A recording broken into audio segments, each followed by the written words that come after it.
This is the Washington Times front page for Wednesday, August 16th, 2023. Thanks for joining us. I'm George Gerbo. The front page is brought to you by Republican Metals. Call 800-783-3118 to get your free gold guide. That's 800-783-3118. Georgia's criminal indictment of former President Trump takes direct aim at his tweets and phone calls in his bid to overturn the 2020 presidential election. Susan Ferricchio and Stephen Dinan report the indictment cites as evidence many of Trump's phone calls to election officials in Georgia and his numerous tweets that criticize Georgia lawmakers and election officials. Trump falsely claims that election irregularities were responsible for President Biden's victory in the Peach State. Georgia prosecutor Fani Willis's chief tool is the state's Racketeer-Influenced and Corrupt Organizations Act. It has been used in Georgia against an assisted suicide operation and a group of Atlanta teachers who led a standardized test cheating scandal. RICO cases, as they are known, are different from other conspiracy cases. Rather than connecting each defendant to specific violations, the focus is on overall criminal behavior.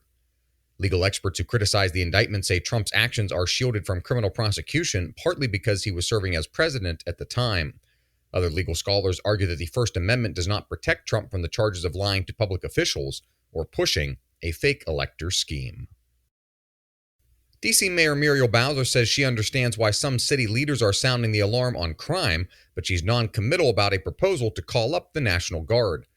Matt Delaney reports the mayor said she plans to confer with D.C. Councilmember Trayon White, who said last week the visible presence of armed National Guard members is needed to curb crime. Speaking to reporters at a back-to-school event, Bowser offered no comment on whether she'd take up White's proposal, but indicated a willingness to discuss the idea with him. Deploying the D.C. National Guard would require the cooperation of the Department of Defense, the Department of Justice, and the White House. The president ultimately determines whether the military units are activated. The front page is brought to you by Republican Metals. Currency change is coming, and Republican Metals believes you need to protect your savings now. Call 800-783-3118 to get your free gold guide. That's 800-783-3118.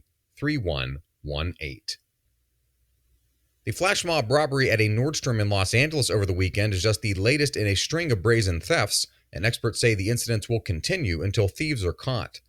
Matt Delaney reports authorities said a group of 30 to 50 people descended on the Nordstrom at the Westfield Topanga shopping mall Saturday and took clothes, bags, and other goods before escaping to getaway vehicles without license plates. Days earlier, looters stole $300,000 worth of merchandise from an Yves Saint Laurent store in Glendale, north of Los Angeles. Some stores nationwide have changed entry and exit policies because of the brazen thefts.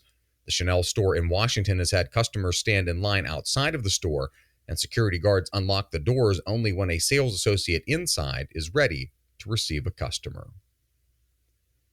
And finally, China has fully militarized at least 3 islands it built in the disputed South China Sea and is now looking to establish a network of naval bases to bolster its ability to project power.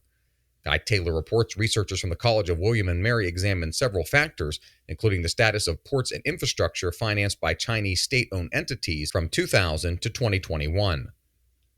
The next possibilities for Chinese expansion are Sri Lanka, where China has made its largest overseas commercial port investment in the past decade, and Equatorial Guinea, which is located on the Atlantic coast of Africa. Find all today's front page stories at WashingtonTimes.com/front page or on the Washington Times app, and find us wherever you get your podcasts. Just search Washington Times in any major podcast app. You can also find us on social media at Wash Times for breaking news, sports, commentary, and more. For the Washington Times, I'm George Gerbo.